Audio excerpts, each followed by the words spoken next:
अस्सलामुअलैकुम। उम्मीद करता हूँ कि आप खैरियत के साथ होंगे। आज मार्केट के लिए मोस्ट इम्पॉर्टेंट डे है क्योंकि आज यूएस के इन्फ्लेशन नंबर्स यानी सीपीआई डाटा है और उसकी रिलीज़ के बाद फेड की मीटिंग है। तो पहले हम कैलेंडर पर फोरकास्ट और टाइमिंग वगैरह देख लेते हैं, फिर हम डिटेल से इन दोनों इवेंट्स को डिस्कस करेंगे। तो ये है जी वेडनेसडे जून 12। अगर हम आज देखें तो यूएस सेशन में 5:30 पीएम पर यूएस का कोर सीपीआई जिसकी फोरकास्ट अनचेंज रहने की है, सीपीआई की स्लाइटली लोअर साइड पर है और सीपीआई ईयरली बेसिस पर भी अनचेंज रहने की फोरकास्ट की जा रही है। इस डाटा की रिलीज के बाद फिर लेटर इन एनवाई सेशन 11 पीएम पर फेड के इंटरेस्ट रेट हैं, इकोनॉमिक प्रोजेक्शंस हैं और फेड चेयरमैन पावल की प्रेस कॉन्फ्रेंस है 11:30 पीएम पर। तो आज दो जो हैं वो मेजर इवेंट्स हैं जिनमें ज़्यादा जो वेटेज है वो एफओएमसी मीटिंग की है, इसमें कोई डाउट नहीं। तो पहले हम सीपीआई को देख लेते हैं। जैसा कि हमने फोरकास्ट में देखा कि मार्केट आज unchange to slightly lower side पर जो है वो इन्फ्लेशन नंबर एक्सपेक्ट कर रही है। तो लोअर नंबर्स पर प्राइसेस जो हैं वो आपकी जंप कर सकती हैं और एनी सरप्राइज ऑफ अपसाइड जो है वो प्राइसेस फॉल कर सकती हैं। बट आई एम एक्सपेक्टिंग कि मार्केट एक कंटेन रिएक्शन देगी। मेजर डाटा है, मार्केट वोलेटाइल तो होगी ज़रूर, ये ज़रूर है, लेकिन मार्केट जो है वो क्लियर डायरेक्शन के लिए फेड मीटिंग का वेट करेगी। अगर फेड मीटिंग की बात करें तो फेड एज एक्सपेक्टेड रेट्स को तो अनचेंज ही रखेगा। रेट में किसी किस्म का चेंज जो है यानी रेट कट वगैरह एक्सपेक्टेड नहीं है, क्योंकि हम यूएस के डाटा को देखें तो डाटा फिलहाल जो है वो रेट कट को सपोर्ट नहीं कर रहा। फ्राइडे को अगर आप देखें जो जॉब डाटा और अर्निंग आई थी तो वो जो है वो स्टिकी इन्फ्लेशन को पॉइंट कर रहा है। इसलिए इंटरेस्ट रेट तो मैं नहीं समझता कि आज किसी किस्म का चेंज होगा, तो इसका कोई ज़्यादा इम्पैक्ट भी हमें मार्केट पर नज़र नहीं आएगा। लेकिन इसके साथ इस दफ़ा जो है वो इकोनॉमिक प्रोजेक्शंस हैं जिसे डॉट प्लॉट भी कहा जाता है, तो वो आप कह सकते हैं कि इम्पोर्टेंट रहेंगे। मार्केट क्लोजली वॉच करेगी कि मोस्ट ऑफ जो फेड ऑफिशियल्स हैं वो फ्यूचर रेट्स के बारे में उनका क्या स्टांस है। इसके बाद फेड चेयरमैन पावल की प्रेस कॉन्फ्रेंस है जिसमें ख़ास तौर पर इन्फ्लेशन और इंटरेस्ट रेट के रिगार्डिंग जो चेयरमैन के कमेंट्स होंगे या क्वेश्चन आंसर होंगे जिनका वो जवाब में कमेंट्स करेंगे, तो वो मार्केट पर इन दो टॉपिक पर जो उनके कमेंट्स होंगे वो मार्केट पर मेजर इम्पैक्ट डालेंगे। तो मेन मूव आपको प्रेस कॉन्फ्रेंस में ही देखने को मिलेगा। तो मेरा व्यू ये है कि I am expecting little hawkish stance from Fed side. So that's why I am favoring DXY dollar index, and that's why lower other pairs can lower side। ठीक है जी। तो बट एज अ डिस्क्लेमर आपने just मेरे view को follow नहीं करना, ठीक है, आपने मार्केट के ट्रेंड और लेवल्स को फॉलो करना है।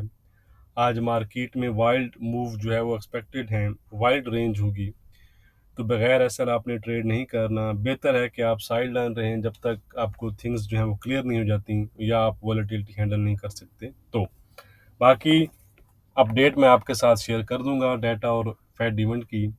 उसके लिए आप मुझको टेलीग्राम और फेसबुक पर फॉलो कर सकते हैं, link in video description. WhatsApp group के लिए आप डिस्क्रिप्शन में दिए गए नंबर पर कॉन्टैक्ट करके डिटेल हासिल कर सकते हैं। तो चलते हैं जी चार्ट की जानिब। गोल्ड इस वक्त 2314 के आसपास ट्रेड कर रहा है। कल 2315 का रेजिस्टेंस था जिसके बाद गोल्ड ने 2320 के हाई बनाए, लेकिन उसके बाद कुछ ज़्यादा हमें ख़ास मूवमेंट नज़र नहीं आई क्योंकि मार्केट आज के जो इवेंट्स हैं उनके वेट में है। तो इमीडिएट रेजिस्टेंस तो यही एरियाज़ हैं। अगर आप देखें 2320 एक दफ़ा इसने प्ले किया है, तो नेक्स्ट जो है वो 2325-27 के एरिया है और उसके अबव जो हमारा आज का इंट्राडे रेजिस्टेंस लेवल रहेगा। उससे पहले वीडियो को लाइक और शेयर करना मत भूला करें। डिस्क्रिप्शन जो है वो डेली बेसिस पर चेक किया करें, उसमें डिटेल लेवल दिए गए होते हैं। तो इमीडिएट रेजिस्टेंस एरिया तो मैंने आपको बताया है 23, 25, 27 का है, लेकिन आज जो हमारा रेजिस्टेंस रहेगा वो रहेगा 23, 35 का। अगर गोल्ड 23, 35 ब्रेक कर देता है अपर साइड पर, तो गोल्ड आपको 23, 45, 50, 23, 60, 65 और फाइनली फिर 23, 87, 90 के जो एरियाज हैं वहां तक फिर प्राइसेस आपको जाती नजर आ सकती हैं। On the other side support है हमारा 2296 यानी कि 2296 का। अगर गोल्ड प्राइसेस 2296 ब्रेक कर देती हैं तो 2285, 2270, 65 का जो एरिया है और फाइनली फिर 2250, 55 तक भी जा सकती है। ट्रेंड की बात करें तो ट्रेंड अभी भी गोल्ड का जो है वो पॉजिटिव नहीं है, आप इसको फ्लैट कह सकते हैं, ठीक है जी, किसी हद तक। तो चलते हैं जी बाकी पेयर्स की जानिब। सिल्वर है जी 2943 के आसपास ट्रेड कर रही है। रेजिस्टेंस में तो हमारा किसी किस्म का चेंज नहीं है, अलबत्ता सपोर्ट हो चुका है अब हमारा 29 का। ट्रेंड इसका जो है वो इंट्राडे के लिहाज से वीक बना हुआ है, ट्रेंड में किसी किस्म का चेंज नहीं है। यह है जी क्रूड ऑयल 78-50 के आसपास इस टाइम जो है वो ट्रेड कर रहा है, पॉजिटिव जिन में है, लेकिन आज के थोड़े से जो लेवल हैं वो हमारे चेंज हैं। 7970 का रेजिस्टेंस है, 7725 का जो है वो सपोर्ट है। ट्रेंड है इसका इंट्राडे के लिहाज से पॉजिटिव। अब हम चलते हैं जी फॉरेक्स पेयर्स की जानिब। ये हैं जी यूरो 745 के आसपास इस टाइम जो है वो ट्रेड कर रहा है, तो थोड़ा सा रेजिस्टेंस में चेंज है, 785 की जगह 780 का रेजिस्टेंस है और सपोर्ट है हमारा 705 का। आज ट्रेंड इसका वीक बना हुआ है, जब तक 780 को ब्रेक नहीं करता तो इसमें डाउन साइड का जो रिस्क है वो इंटैक्ट रहेगा। ये है जी जीजू 2750 के आसपास इस टाइम ट्रेड कर रहा है, वीक जोन में ही है क्योंकि हमारी रेजिस्टेंस को इसने ब्रेक नहीं किया, तो रेजिस्टेंस इंटैक्ट है 2780 का, अलबत्ता सपोर्ट हो चुका है 2705 का, 2705 का। इसके नीचे फिर 2680 और 2650 की तरफ फ्लैश वीकनेस आपको नजर आ सकती है। जब तक ये हमारी रेजिस्टेंस ब्रेक नहीं करता तो इसमें भी हमारा जो टिल्ट है वो डाउन साइड पर रहेगा। यह है जी यूजे एक नैरो रेंज में ट्रेड कर रहा है, 5722 के आसपास ट्रेड कर रहा है, तो लेवल सेम है इसमें।